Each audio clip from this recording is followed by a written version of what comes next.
quick, until I can look for you guys and let you know what formation this actually is and stuff. Out here, it could be Cretaceous, I don't know. At the time that we stopped at this outcrop, I had no idea stratigraphically where we were. I was just awestruck by its size and its structure. As it turns out, it is actually Cretaceous. It is of the Dakota group. All three formations of the Dakota group are present here. However, on the local 7.5-minute quadrangle geologic map, it's only mapped as one unit. But it does consist of three formations, and they are all present here. From the oldest bottom part, you have the Mesa Rica sandstone.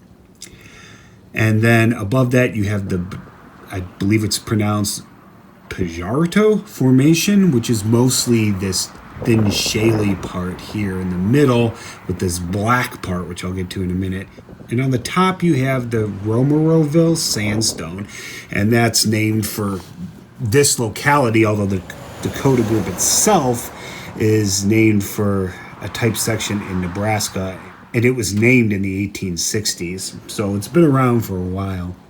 In other places, the Dakota is just a formation, but here it's considered a group. So essentially you have the Mesa Rica, which is sandstone, the Pajarito, which is a shale, and then the Romeroville sandstone on top. So those are the three units here. The underlying Morrison formation is also present at this outcrop, but it's further to the west. And here we are at the east end. And as you can see, these rocks dip east, and it's not an apparent dip. It's pretty close to actual dip.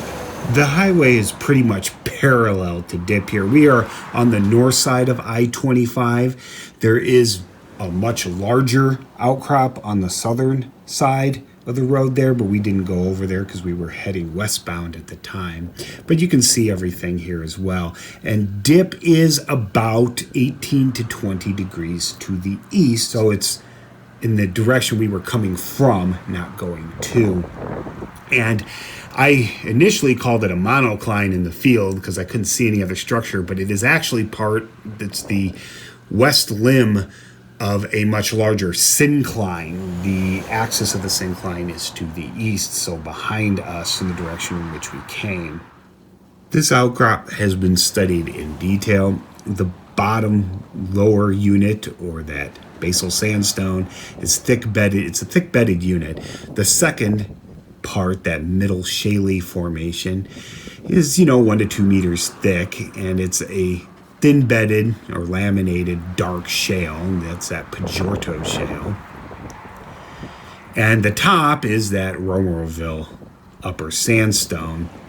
The top sandstone, that Romeroville sandstone, tends to be oranger in color than the other sandstones in the area, and it's also a bigger cliff former.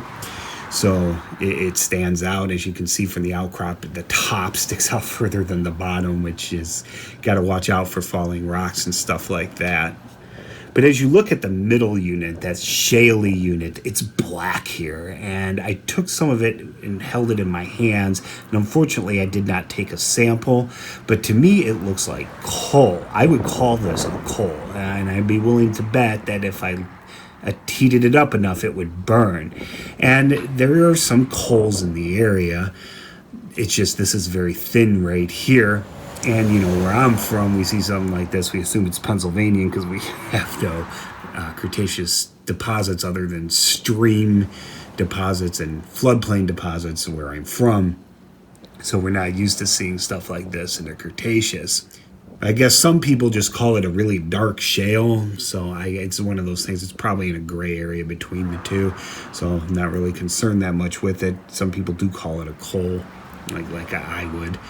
Now, the Cretaceous deposits, we'll stick with those first. The bottom oldest sandstone was probably deposited on a Piedmont plain.